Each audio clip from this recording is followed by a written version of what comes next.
welcome to another episode of the Javelina Coaches Show. We appreciate you tuning in to another week coming to you from Macaulay Hall, and we'll have the opportunity to talk to a couple of our basketball coaches in a little while, Johnny Estelle and Kayla Weaver. Again, appreciate you tuning in on the Mendoza's Pharmacy Javelina Sports Network, but we're going to get started with the man whose indoor track and field season just got started, and that's head track and field and cross-country coach Ryan Dall. Coach Dall, hello. Thank you for stopping by. How you doing? Thank you for having me here. I'm doing good. I know you guys just got back from your first event. You guys were in Kansas, where you had a number of athletes competing in the first event of your indoor track and field season. What did you think of, how did you think things went in event number one? I thought we had a good opening meet. You know, we had some very good performances there, and I think it gives us something to build on going into the break, and you know, kind of gives us some things that we know we need to work on for the next few meets. So it's always nice to get into this meet and kind of knock a little rust off from just training for 4 months in the fall. What's the first event of the year like for you as a coach? Very.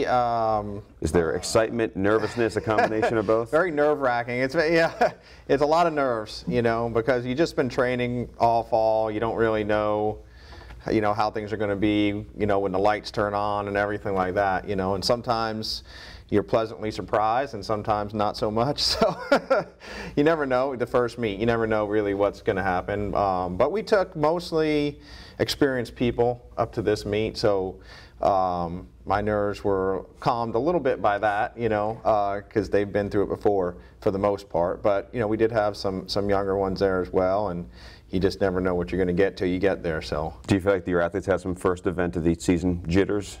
Yeah, you know, particularly with everything that's been happening with COVID and, you know, kind of not competing probably as much in the past year and a half as they would normally have. I think, yeah, I think there were some nerves on their part as well, just getting back out there. I think every first meet, you know, from training again for 14 weeks without a competition and not having one since last May, so I think there definitely is some nerves from everybody. I thought your multi-athletes had an excellent event, both on the men. You had a new record set on the women's side. You had two athletes on the men's side who were at or near the top of the leaderboard. Were you happy with what you saw from your multi-athletes? Yeah, Giselle did great, you know, broke her own school record and obviously increased her personal best, so, you know, that was exciting.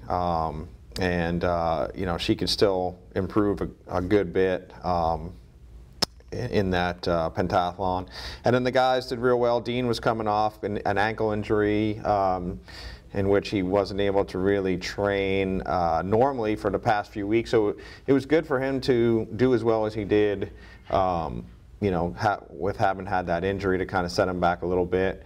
So yeah, and John is, you know, John is just John. You know, he goes out there and does real well and top scorer in the country and won the event. So yeah, I mean, but even still, even he has, you know, room to get better. So it's exciting to, you know, think about the prospects of that. Is there any sort of a friendly rivalry that's developed between John and Dean? I know they're both very friendly with each other, but at the same time they're both competing in the same event. Both players want to do well. Is there any sort of a rivalry between those two? Yeah, sure. You know, everybody wants to win, I think. So, you know, they've been around each other a long time, but, you know, Dean's a competitor and he wants to win. And so, you know, yeah, you know, but, you know, John is really good and he's hard to beat, and he's very competitive too. So, you know, he's certainly not going to let anyone beat him ever, you know, if he can help it. So, you know, yeah, I mean, they're competitive, but I think that's what helps make them better also. Sean Gale is also competing in this event. All he's done since the last time we saw him was go compete in the Olympics. Mm-hmm. Now came back and competed well for you guys and in Kansas. What did you like about what you saw from Sean?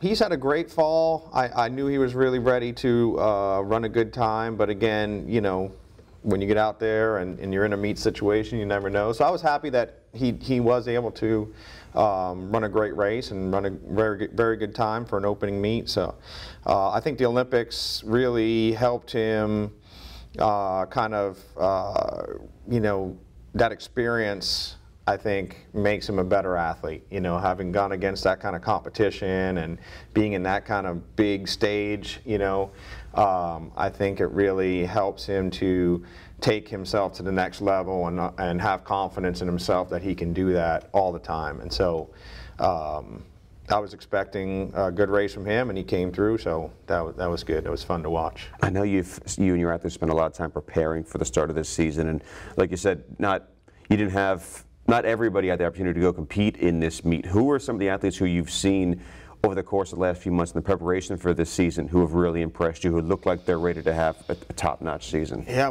it was tough on this one. We could only take 8 athletes, and it was really hard to whittle it down? Yes, yeah. You know, it was, I mean, honestly, that's the worst part of my job, because we had so many athletes that could have gone there and done well. I feel like we have a couple throwers, shot putters that have had a great fall, have been doing really well. DJ Delancey and Marco Arevalo. Those guys are ready to compete right now. You know, they're ready to, I think they both can hit provisional marks for nationals. Michael Semihamba, a sprinter, you know, he's been looking great. I think he could have been, you know, great this weekend in the 200. And I probably would have taken him, except that he had a little bit of a hamstring injury a few weeks ago, so I didn't want to push it too much with him. But he's been looking outstanding. Another sprinter, Jonathan Smith, has been looking very good. Just, you know, we got a lot of people that could have gone to this meet and competed well. There's no doubt about it. But we can only take 8, so with the flights we only had 10 tickets, so that's just the way it goes. But I'm looking forward to going to A&M on January 14th and taking everybody up there and seeing what we can do. Now, I know you hold your athletes to very high expectations. Now, at the same time, that doesn't make you different from any other coaches that I know here in Kingsville. There aren't too many coaches around here I know who hold their athletes to middling expectations. Sure. But how do you feel like your athletes do with the standard? Because obviously there's pressure when expectations are very high, but a lot of people, they set on expectations for themselves, and I know your athletes are no different. How do you feel like your athletes have done with the pressure that comes with the standard that you set for them? I think they've done well. You know, I think they understand what we expect and what we want out of them and where we want them to be. And so, you know, I think I don't really have to put a lot of pressure on them at this point, especially the ones that have been here for a while. I think, you know, some of the new athletes, it kind of takes them some time to understand it, you know, maybe go to a few meets and things like that and kind of see the level that they're actually supposed to be at in a competition. But the ones that are returners, they understand it. They probably, I mean, they want it more than I do, honestly. You know, they're for themselves. So I don't have to really, you know, talk to them about those things very much. It really just takes care of itself, because their goals are super high and they want to be the best they can be as well. So I just try to prepare them as best I can, and then put them out there and let them do their thing, you know. All right, well, Coach, thank you so much for stopping by. We'll be sure to have you back again soon. I think we're all looking forward to when you guys are in Collins Station to see what's up next. But thanks for your time. Thank you, Mark. Appreciate it. We'll take our first break here on the Javelina Coaches Show. When we come back, we'll talk to our head Javelina men's basketball coach, Johnny Estelle, when we return. Don't go away.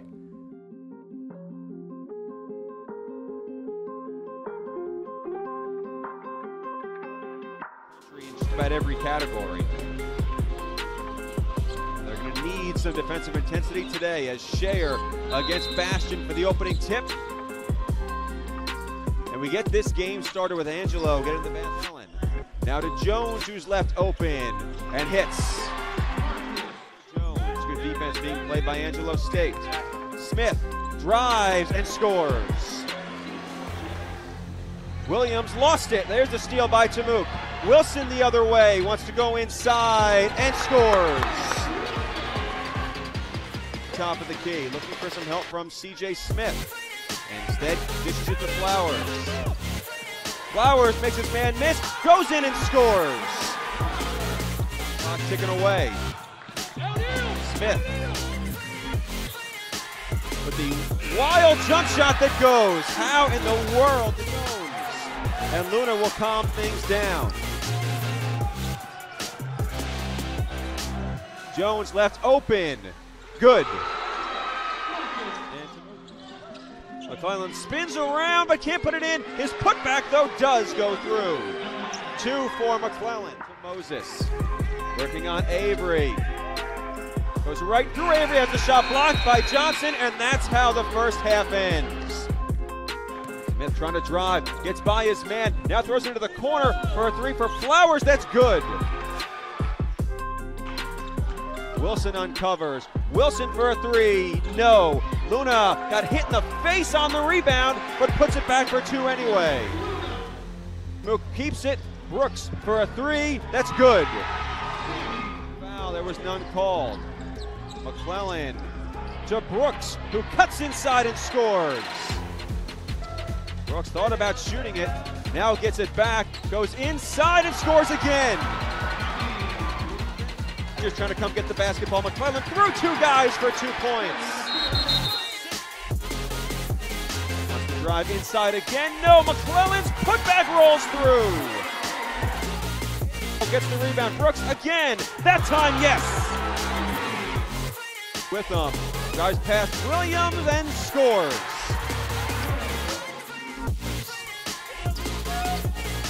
Jones left wide open, cashes it in. Huge triple by the Havre. Wanted to travel, instead Smith for a 3, yes! To Flowers. Pulls up for the jumper, that's good. Wants to go inside. Now Flowers drives and puts it in. 11 for Flowers. Smith and Shamook again looking for their first lead of OT. Smith lost it, goes up and scores. Majors back to CJ Smith. Majors for the lead, yes! 9 to shoot.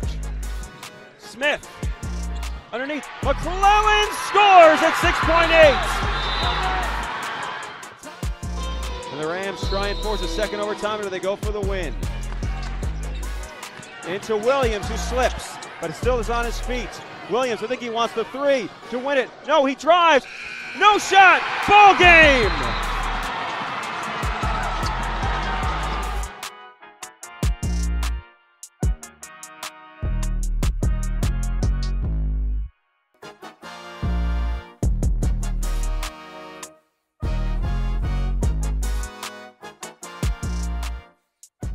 Welcome back to another episode of the Javelina Coaches Show. We're joined by our next guest, and that is the head Javelina men's basketball coach, Johnny Estelle. Coach Estelle, thank you so much for making some time out today. Thank you for having me. Coming off a 1-1 weekend that finished with a win over 12th ranked Angela, the highest ranked team you guys have defeated since the 2018-19 season. And this is kind of a weekend of emotions that swung back and forth. Had a tough loss against Perm, but you guys bounced back in vintage form on Saturday. What were when you look at the weekend as a whole, what's your assessment? I thought it was a difficult week in a lot of ways. You know, I think, you know, with finals starting, then, you know, it's not to be an excuse. Then we had some guys going to urgent care needing, you know, that was out because of sickness, you know, the flu. Creighton Avery played with the flu, almost played with the flu, I think, had flu-like symptoms, but tried to give us everything he had, and you know, then you're getting prepared for finals. So, but you know, none of that had to do with why we lost. I thought Permanent Basin did a good job Thursday. They came in with a good game plan, and you know, and beat us. You know, and you know, we hadn't shot the ball well in a few games, so we got to get back to shooting the ball.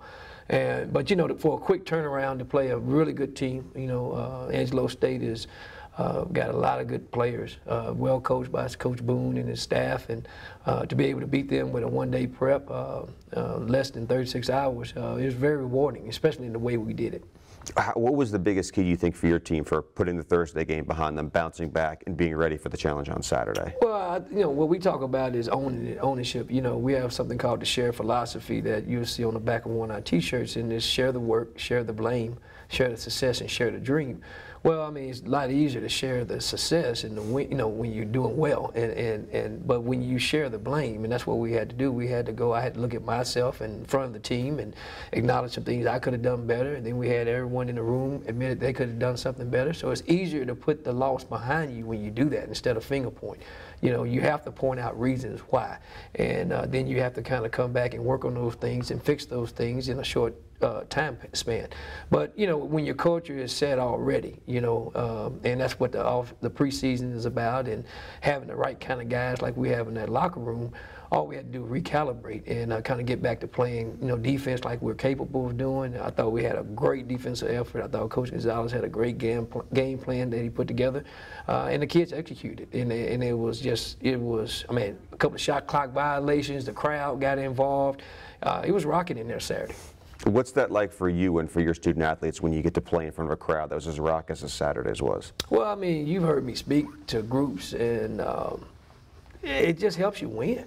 It's a pride deal, you know, and when I tell every entity, you know, as a coach, I have to touch every part of this campus, from admissions to faculty and staff to, you know, whatever part, you know, alumni, and the students. The student body presents a huge six-man effect. And when they're in that gym, whether if it's student athletes, like we had a great showing, and I had to thank Coach Salinas for having, I think, almost the entire football team there. But they're engaged fans. You know, they're not just sitting there in attendance. You know, they're engaged. They're cheering for the team. You know, they're having an experience, and that's what it was so good to see, that we saw people just not show up in support by just sheer, you know, I'm here. We had people that were involved in the game, and they cheered us on. And as a student athlete, and I've been on both sides as a coach and a player, there's nothing more rewarding to look over and see community members, faculty members, and then your fellow students cheering for you. I want to talk about two of the guys who played really significant roles for you on Saturday. One's Dante Mclean, the other is Sammy Brooks. And you look at, Dante was a guy who was on this team 2 years ago, 2019-20. Was a critical role player for you guys on a team that won 20 games and set a record for most victories in conference in program history. Obviously wasn't here last year, but has come back and has stepped right in like he hasn't missed a beat this year, and nearly had a double-double, 13-7 on Saturday. And then you have a guy like Sammy Brooks. Sam only played 3 games last year. Unfortunately had an injury that didn't allow him to play the rest of the season. He was in double figures and hit some big shots for you on Saturday. What's it been like for you as a coach to have both of these guys back in the fold, healthy, and playing prominent roles on this team again this season? That's a great question, because, you know, those two guys are invaluable in what they do. And they bring, you know, a lot of times their numbers, say especially like Dante, a lot of things he does for us in our pick and roll coverage, defensive, altered shots, you know, they don't come up in they're present on a stat sheet. But the leadership that both of those guys, their story, their families, you know, I mean, they're so supportive. Sammy, you know, had been injured back-to-back years, and you would see his family go to games, you know, rather here, driving from Dallas or Arkansas, wherever, and so is Deontay's family. But they just do what they've been taught from birth. And they give it to our team. They bring a presence to our team. They bring a calmness. Yeah, Sammy can score the ball, but he's gotten a lot better defensively. He's a great teammate. He brings a wealth of knowledge and experience, and he does some things that some other guys can't do, but he does his job at a high level. He's always a very positive person, and Dante Mclean the same way. I mean, he just comes in there and goes to work. Both of them have been injured, you know, quite naturally. You know, Deontay's always playing. You know, I call him Willis Reed because he's always got some element. He's like got a body of a 90-year-old guy, but his commitment level, you know, couldn't even practice Friday, but you couldn't tell that Saturday because he is so committed and loved this program. And I can't put it into words to really, you know, express how I feel about both of those young men, because both of them could have easily, you know, went somewhere else. I mean, Sammy could have gave up on his dream, but they've just brought those winning ways to our program and enriched it immensely. What's it like for you to see guys, whether they're playing or not, remain engaged, remain a part of the team, do whatever they can to help this program, whether it's on the court or off the court in practice or in the game? What's that like for you as a coach? Oh, I think that's my mission. I mean, for me, as a coach, yeah, winning games and championships is always, you know, on the top of what we do, why we do this. But when kids learn how to struggle and not give up, not, just blame other people, and they keep working at it and keep trusting and believing in the process. That's what life is reflective of. Life, this is basketball, and you've heard me say this before as well. We teach life through the game of basketball. There's some days you walk out there and you're going to look like you can't miss a shot. Everything you throw up, then there's going to be some days you can't make a shot. But that shouldn't affect your attitude. It shouldn't affect the way that you cheer for others and your approach and preparation, the next game. That's what life's about. And we tell them, all the time that, hey, everybody in here is going to have an opportunity to help us win. And it came to fruition. I mean, that game, Dante and Sammy were really good. I thought Jake hit some key shots, I thought that, Marcus Jones did a lot of good things. I thought, Trey and Derek didn't have a great shooting night, but he had a good defensive night. He was in foul trouble. But when you look at our bench, you don't see moping. You don't see guys rooting, and I know this may sound crazy, for their teammate to fail so they can get in the game. They are programmed to, like I said, that's their character. That doesn't mean, they don't have to be that way, but that's the way they was raised at home, that winning means something. And this is we got a lot of winners on this team. Now this is you've reached a point in time where you have a game week. We have a week right now where there's no game at the end of this week. Mm-hmm. You have a week, basically a week off before you play St. Edward's and St. Mary's the week right before the holiday break hits. How do you is there a difference in how you approach this week with no game this week than you would a week if you had a couple games on Thursday and Saturday? That's a great question. I'm such a routine based. Coaches are routine based. There's a routine. In terms of practice and what you do, how long you go for pretty much for Thursday, Saturday schedule, which is pretty much what we're going to be on. Well, I say that with a few other games we got there, but Friday, Saturday. Early we had a bunch of tournament games. So this week is totally different. We were finishing out finals Thursday, so we will do something real light today, and then we're going to give them a couple of days off to really focus on their academics, because that's very important to us. We have to maintain, the standard we've kept there. Very proud of that, and Coach Gonzalez does a great job leading us into the academics focus there. But at the end of the day, we're going to kind of get healthy this week. Go extensively with treatment. Focus on the little things, watch film, the mental part of it. Not necessarily as much physical up and down, because, we've had a pretty rigorous schedule. We've been to South Dakota, we've came back, we went to Angelo, so we've kind of been a little bit of everywhere, so to speak. So it's time to kind of really decompress a little bit this week, not just lose focus, but decompress, focus more, and shift our focus into academics and competing there, but also try to fine tune those things that we need to get better. We got to get back to shooting the ball better. Our numbers haven't been very good, but the only thing that really mattered that you win. Kind of what I was telling you the other day, this wasn't a numbers game, this was about heart, and that's what we showed Saturday. Oh, well, Coach, thank you so much for your time. We'll certainly see you again next week. Thanks for stopping by. Hey, thank you so much. Now, Javelinas will be on the road next week, but they won't be far away. So they'll be in Austin on December 18th and San Antonio against St. Mary's on December 20th. Hope you can join us for both of those games before they're back at home December 31st against Lubbock Christian. We'll take one more break. When we come back, we'll talk to assistant women's coach Kayla Weaver on the Javelina Coaches Show. Don't go away.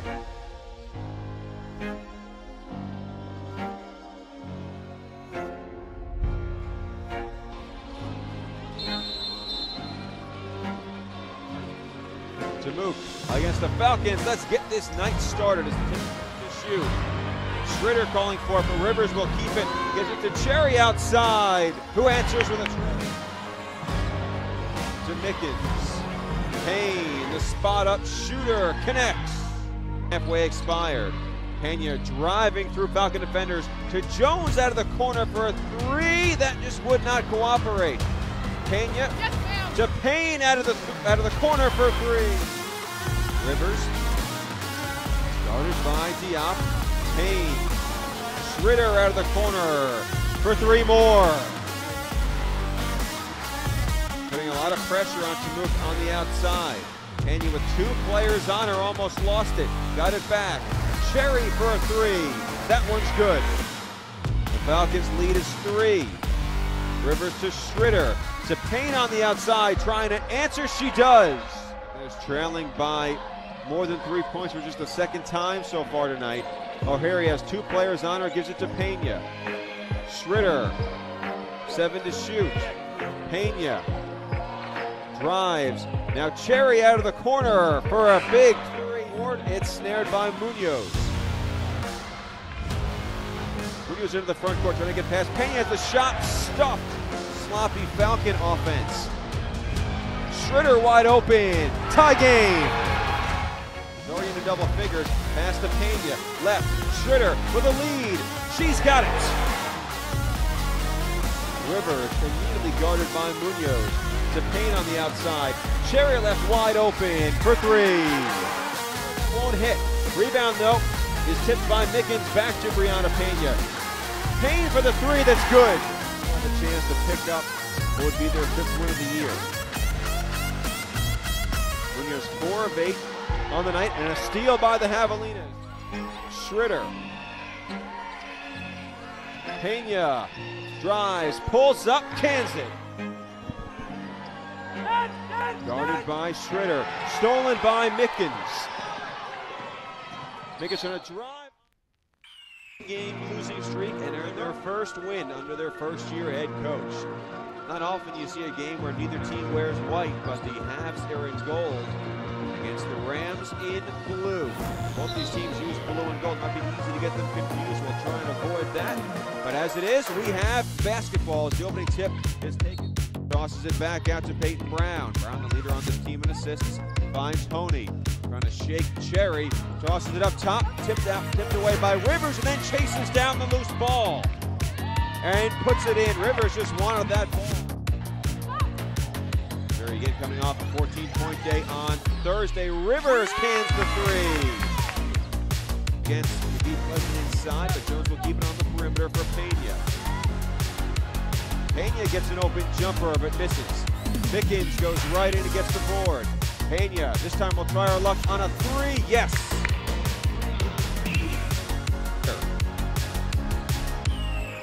Schroeder along the baseline finds Cherry open outside for three. First three for Mia. O'Leary keeping it on the perimeter to Mia Cherry. Cherry with a great spin move, puts it in. 5 early points for Mia.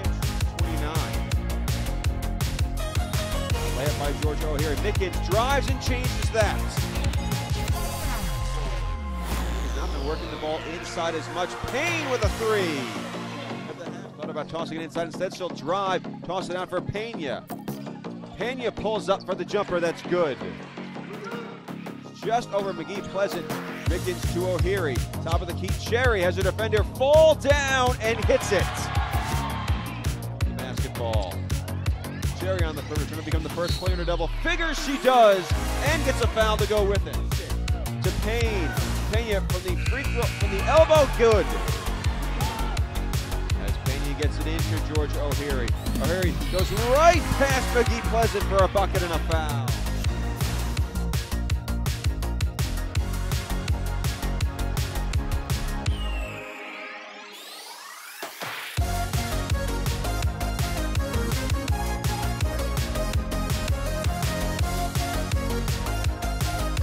Welcome back to the Javelina Coaches Show as we're joined by our third guest, and that is assistant women's basketball coach Kayla Weaver. Coach Weaver, thank you so much for stopping by. Hey Mark, how are you? I'm doing good. Coming off a weekend where you guys won 2 in a row. Your team has won, I think it's 5 out of the last 6 right now. What is clicking right now for this team?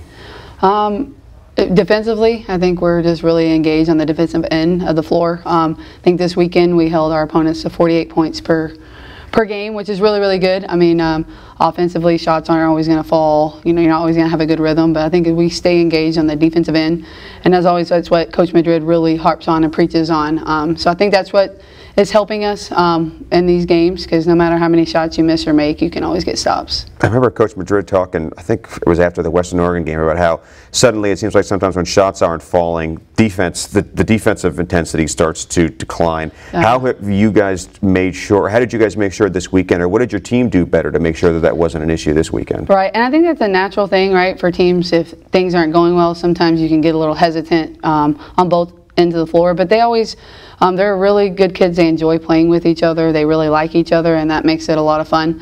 And then I think it's just preaching to them about bringing energy, and I think the last 3 to 4 practices that we've had have been very consistent and very high energy and focused. And when you do that, I think that the games will take care of itself. This makes 4 straight games in double figures for Brianna Pena, including back-to-back contests last weekend. And she didn't get to play in the first few games of the season. But when I talked to her on Saturday, she talked about how she stayed engaged mentally with the team even when she wasn't playing. How much do you feel like that paid off? How much have you feel like how much has that helped her when she's gotten back to being fully healthy? Yeah, Bree is she's a 4.0 engineer student. She takes care of every little detail of her life, both on and off the court, and so she's just a great leader for us. She's not extremely vocal all the time, but she just does all the little things well. And so, you know, it was actually like having another coach on the bench while she was out, because when players would come off the bench, she would actually talk to them and tell them what she saw and tell them what they could do a little bit different. And she's high energy on the bench as well, just very encouraging, very positive. And so I think staying engaged and seeing things just from the bench and being able to coach, because if you can teach and coach, you can do it. And so that helped her, I think, mentally get prepared. And then off the floor, she just rehabbed like a champ. She stayed on top of it and has been just getting stronger and stronger and stronger. So I'm not surprised that she was able to step back on the court and perform pretty well, and also get her teammates engaged as well. Coach Madrid said post-game after each game that he felt like there were some stretches in those games you guys went through a little bit of a lull offensively. How do you guys try and keep improving and getting better on the offensive end?